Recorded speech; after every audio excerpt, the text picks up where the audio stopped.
Prime Hydration launched in January 2022 as a better-for-you sports drink co-founded by YouTubers Logan Paul. It was marketed as a zero or low-caffeine hydration drink packed with electrolytes, coconut water, BCAAs, and just 25 calories per 500 milliliter.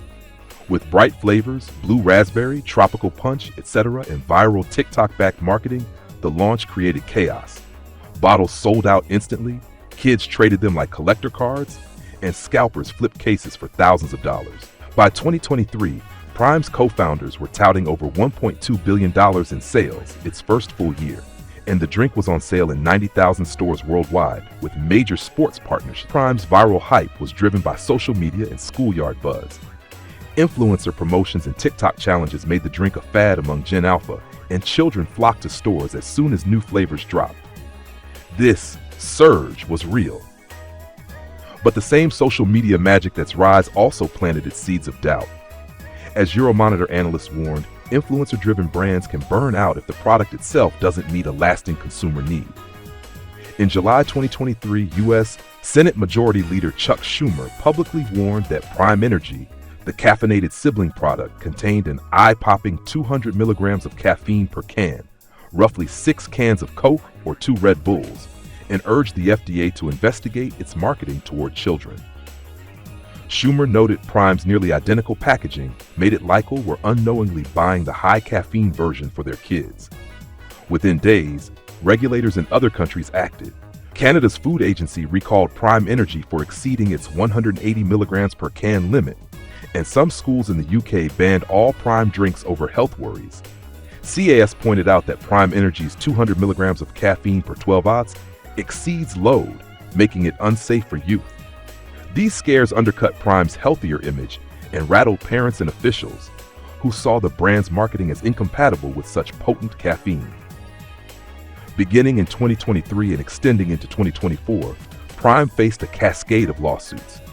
A class action alleged that Prime's grape-flavored sports drink contained PFAS forever chemicals, despite being labeled as healthy. Plaintiffs claimed independent tests found cancer-linked PFAS in the drink, and Prime's packaging misled consumers. In April 2024, a New York class action charged that the Prime Energy cans actually contained 215 to 225 milligrams of caffeine, not the advertised 200 milligrams, amounting to false advertising. That suit, filed by plaintiff Laura Vera, sought $5 million in damages, arguing consumers would never buy the drink if they knew the truth. In July 2024, the U.S. Olympic and Paralympic Committee sued Prime Hydration in federal court, alleging that a team campaign with NBA star Kevin Durant improperly used Olympic rings and slogans like Team USA, tricking consumers into thinking the U.S. Olympic Committee had endorsed the drink. That case was quietly settled in January 2025, with the lawsuit formally dismissed. At the same time, smaller brands struck back. In November 2024, Minnesota's X Hydration sued Prime. Kel Drinks pink and blue bottles infringed X Hydration's trademark, and in October-November 2024, a battle erupted with Lionel Messi's hydration line, Mass Plus by Messi. Prime filed a countersuit against Mark Anthony Brands, Mass Plus owner, for trade dress infringement of Prime's bottle design. Afwhy had earlier sought a court declaration that Mass Plus did not infringe Prime. In summary, by late 2024, Prime was embroiled in at least half a dozen major legal actions, from PFAS and caffeine class suits to trademark fights, all of which tarnished its image. In the UK, Prime's original launch market, revenues plummeted 70% year-on-year in 2024. Public filings show UK drink sales fell from about £112 million in 2023 to just £32 to £33 million in 2024, and UK profits crashed 92%, from £4.4 million to about £0.3 million. In the US, Prime sales tumbled similarly. By June 2024 US, sales were down about 40% versus the year before. Market trackers add up to vanishing repeat buyers and weak new customer pickup.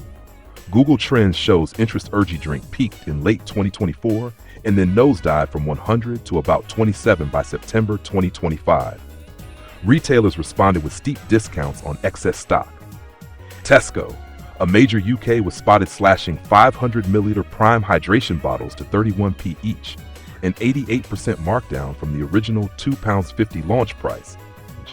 Entire shelf spaces were being vacated as demand dried up. By 2025, the product's once hefty internet buzz had all but died, and even kids reportedly dubbed it dumb YouTuber juice as trends moved on. Prime's troubles extended beyond marketing. Its vendors began taking legal action too. In mid-2024, Prime's contract bottler Refresco sued Congo Brands, Prime's owner, for $68 million, alleging that Prime had broken a multi-year contract to buy 18.5 million cases per year. Refresco blamed Prime's sales plunging well below expectations on the loss of its social media buzz. That case was later dismissed for jurisdictional reasons. Other suppliers followed suit. Agrovana, a Prime ingredient importer, sued for unpaid invoice G purchase agreements. The complaints paint a picture of a company suddenly strapped for cash. Prime's own filings admitted it was entering a strategic review to move from hypergrowth into a more sustainable phase. But critics say the review was too late. In private, Prime's founders claimed the brand was under a smear campaign, but the legal filings suggest the pro-jelly self-inflicted by overpromising and then failing to meet contractual commitments. In 2025, Prime attempted a pivot. In a public statement, the tea would conduct a strategic review to transition from viral hype to stable growth. It introduced new sub-brands and novelty flavors, e.g. the Prime Ice line of limited edition flavors, in hopes of reigniting interest. But most retailers had already cut orders and shelf space. Competitors like Gatorade and Powerade quietly regained share as Prime's Instagram turned quiet.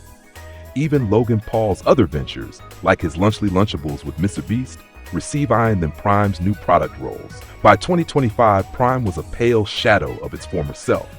From a roughly $1.2–1.3 billion sales rocket ship in 2023 to a projected run rate under $300 million in 2025, a 75% collapse, the math was brutal.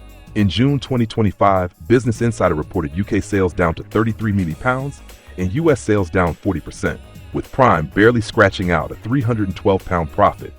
Social media jabbed at Prime's fate with memes about empty warehouse stacks and lost Amazon ads. Initial hype can skyrocket sales, but it doesn't guarantee longevity. In this case, Prime's call Logan and KSI's profits. Young fans were spooked by health scares. Some even reported anxiety after drinking the high-caffeine version. Suppliers lost millions in contracts. A drink pitched as healthy got mired in lawsuits over chemicals and caffeine. A brand built on FOMO became synonymous with clearance racks. The ultimate takeaway? Viral marketing can create a blockbuster launch, but consumers demand real value. Prime may limp on, Congo Brands still operates, but in the minds of many, it's already an object lesson.